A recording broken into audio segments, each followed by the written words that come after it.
Yo, good day mga kalapatid, sa si Jan o mas kilalang Lot pagdating sa labas. Ngayon ay i-update ko lang kayo sa bagong kulungan at sa magparis kong kalapate. Dito ay tatapong ko muna yung kanilang painuman nang sa ganon ay hindi sila makainom ng maduming tubig. Ang ipapakita ko nga pala sa inyo ay red check at isang black check. Itong hawak ko ay black check. Ang gender niya mga kalapatids ay cock. Hopefully ay sana maging healthy ang kanilang mga anak.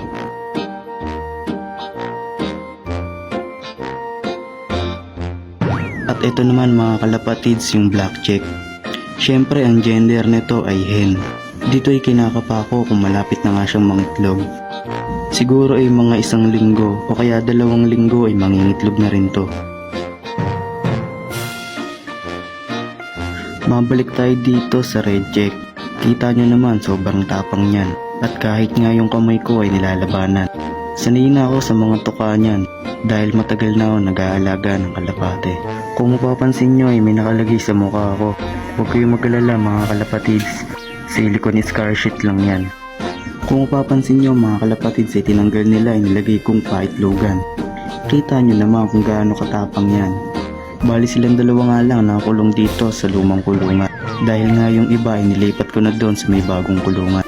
At update nga pala dito sa magpares din natin. Malapit na nga rin pala yan mangitlog. At sa susunod ay lalagyan ko na rin yan ng paitlogan.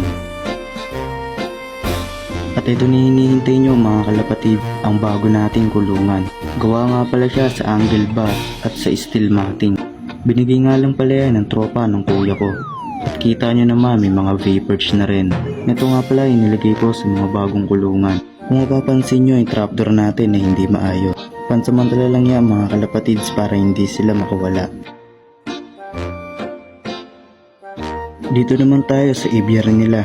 Medyo maliit lang pero okay na rin. At yung lock nga pala niya ay kabilaan. At ito naman yung view nila dyan.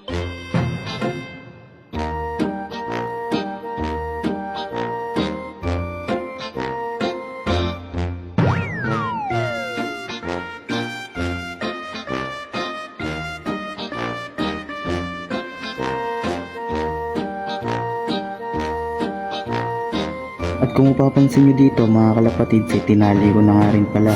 At sa ganoon ay hindi basta-basta matatanggal.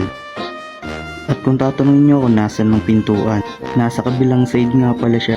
Oo, alam ko na may hirapan ako pagdating ng karera. Dahil kailangan ko pang bumaba para buksan yung pintuan. Okay na rin yan para hindi pakilaman ng mga pamangkin ko. At yung flooring nga pala ay natatanggal. Pwede ko yung linisan pag naronda na sila.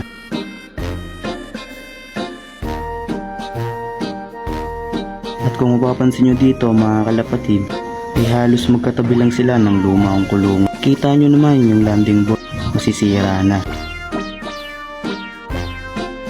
At sa ginagamit nyo nga palang patuka ay plier mic. Bumili na rin ako netong electrolyte. Hindi naman sobrang quality na binibili kong patuka.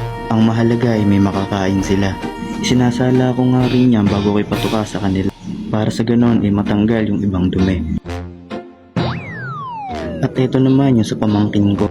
Tamang alaga lang naman yung ginagawa niya. Hindi katulad dun sa akin ay consistent talaga. Dahil nga ay sasali na ako ng karera. Kung mapapansin nyo mga kalapatids, ay hinarangan ko dito yung pintuan para hindi agad napasok ang hangin sa kulungan. Dahil mahirapan sila matulog sa gabi. Nilagyan ko lang yan ng 2 pabigat para hindi hanginin. Dito naman sa kabilang side ay wala pa akong nilalagay dahil nga ay wala pa akong mahanap na tarpaulin. Itong harap ay lalagyan ko rin para kahit papaano ay sa ilalim lang napasok ang hangin.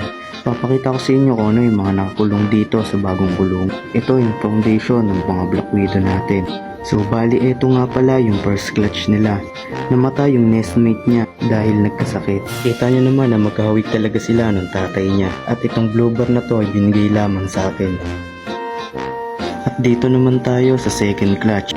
Namatay nga rin pala yung nestmate niya dahil nung panahon yun ay maulan nga.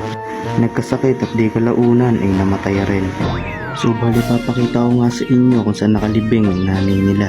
Namatay ito dahil sa sakit. Netong nakaraang araw lang siya namatay. Nakakalungkot man isipin dahil ayun yung una kong naging kalapate. At ito naman yung first batch ng red check at black check.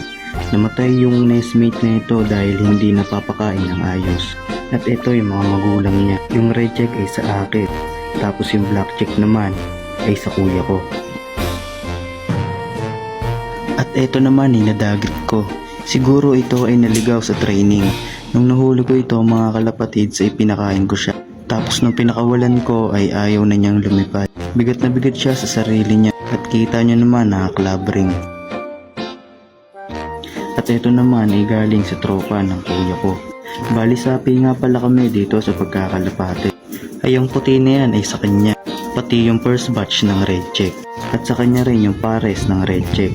So yun lang mga kalapatids. Update ko na lang ulit kayo.